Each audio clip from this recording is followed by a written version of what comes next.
যুক্তরাষ্ট্র ও ইরানের মধ্যে একটি ঐতিহাসিক শান্তি চুক্তি সম্পন্ন হওয়ার পর এর সফল মধ্যস্থতার জন্য বিশ্বজুড়ে প্রশংসায় ভাসছে পাকিস্তান। রবিবার মার্কিন প্রেসিডেন্ট ডোনাল্ড ট্রাম্প ইরানের সঙ্গে শান্তি চুক্তি সম্পন্ন হওয়ার আনুষ্ঠানিক ঘোষণা দেন।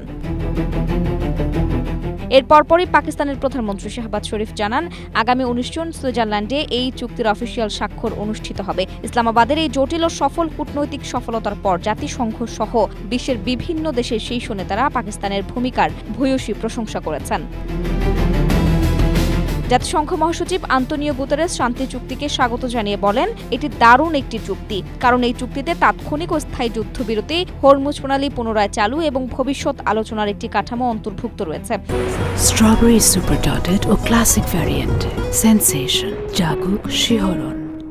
গুতেরেস চুক্তির জন্য যুক্তরাষ্ট্র ইরানের প্রশংসা করার পাশাপাশি পাকিস্তানের প্রতি গভীর কৃতজ্ঞতা প্রকাশ করেন।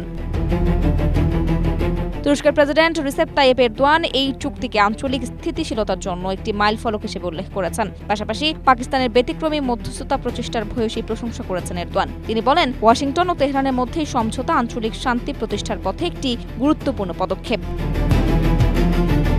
অস্ট্রেলিয়ার প্রধানমন্ত্রী অ্যান্থনি অ্যালবানিজ বলেন, যুক্তরাষ্ট্র ও ইরানের এই সমঝোতাকে অস্ট্রেলিয়া স্বাগত জানায়। তিনি পাকিস্তান সহ অন্যান্য মধ্যস্থতাকারী দেশেরও প্রশংসা করেন।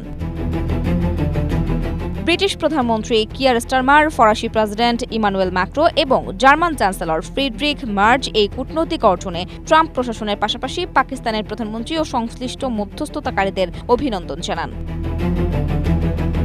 কাতারের প্রধানমন্ত্রী শেখ মোহাম্মদ বিন আব্দুর রহমান আল থানি এক্সে দেওয়া এক পোস্টে পাকিস্তান সহ আঞ্চলিক ও আন্তর্জাতিক অংশীদারদের ধন্যবাদ জানান। তিনি বলেন, তাদের সহযোগিতায় এই আলোচনার জন্য অনুকূল পরিবেশ তৈরি করেছে এবং সমঝোতা অর্জনে গুরুত্বপূর্ণ ভূমিকা রেখেছে।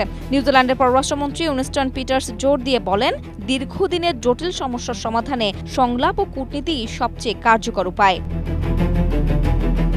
Afroza Adiba, Asia post.